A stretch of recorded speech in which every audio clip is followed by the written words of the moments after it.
जय हिंद दोस्तों।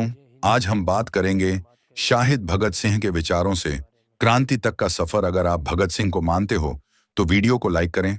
भूमिका: कभी कभी क्रांति तलवार से नहीं, विचारों से होती है। कभी कभी एक किताब, एक भाषण, एक विचार लाखों दिलों में तूफान खड़ा कर देता है। आज हम बात करेंगे उस क्रांतिकारी की जिसने बम और गोली से ज्यादा विचारों और लेखनी से ब्रिटिश हुकूमत की नींव हिला दी।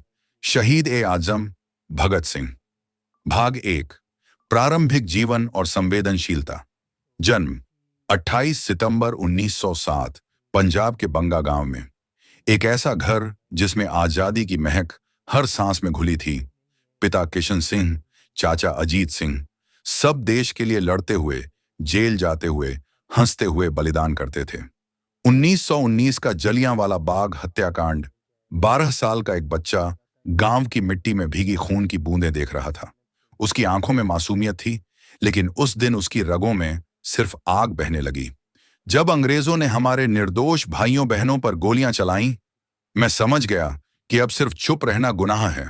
भाग 2: विचारधारा का निर्माण। भगत सिंह मानते थे क्रांति केवल बंदूक से नहीं होती, क्रांति तब होती है जब समाज की सोच बदल जाती है। वे मार्क्सवाद, समाजवाद और मानवतावाद से प्रभावित थे। बम और पिस्तौल से क्रांति नहीं होती, क्रांति की तलवार विचारों की धार से तेज होती है। उनका संदेश था, असली आजादी सिर्फ अंग्रेजों को भगाने में नहीं, बल्कि गरीबी, अंधविश्वास और अन्याय को मिटाने में है। अपने दिमाग को सोचने के लिए आजाद करो, तभी असली स्वतंत्रता मिलेगी। भाग युवाओं को जगाने के उनके तरीके। 1: लेख और अखबार, कीर्ति, प्रतीक और मतवाला में लिखे शब्द जैसे किसी सोते हुए दिल में बिजली कड़कती हो। वे सीधा वार करते थे, अन्याय, शोषण और डर पर। 2: भाषण और संगठन। नौजवान भारत सभा, जहां धर्म और जाति से ऊपर उठकर इंसानियत और समानता की शिक्षा दी जाती थी। 3: नए नारे। इंकलाब जिंदाबाद, एक नारा नहीं बल्कि जिंदगी जीने का तरीका, सांस लेने की वजह। 4: जीवन से प्रेरणा। किताबों का दीवाना, सवाल पूछने वाला, डर के सामने हंसने वाला। भगत सिंह खुद युवाओं के लिए चलता फिरता उदाहरण थे। भाग साहसिक घटनाएं, विचारों का विस्तार। असेंबली, बम कांड।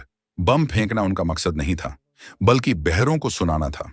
कोर्ट में उन्होंने हथकड़ियों को बेड़ियां नहीं बल्कि माइक बना दिया, जहां से उन्होंने ब्रिटिश कानून की पोल खोली।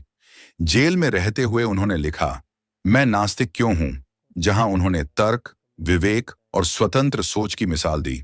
भाग 5: शहादत और विचारों की अमरता। 23 मार्च 1931 भगत सिंह, राजगुरु, सुखदेव हंसते हंसते फांसी के फंदे को गले लगाया। जब मौत सामने थी, तब भी उनके होंठों पर मुस्कान और दिल में सिर्फ एक ही धुन, इंकलाब जिंदाबाद। उन्होंने सिखाया, 1: डर को मारो। 2: अन्याय के खिलाफ आवाज उठाओ। 3: खुद सोचो, अंध भक्ति मत करो। समापन: अगर भगत सिंह आज होते तो शायद हमें कहते, तुम आजाद हो, पर क्या तुम्हारे विचार आजाद हैं? क्रांति की मशाल अब तुम्हारे हाथ में है, क्योंकि विचार मरते नहीं, और जो क्रांति विचारों से होती है वह सदा जीवित रहती है। इंकलाब जिंदाबाद।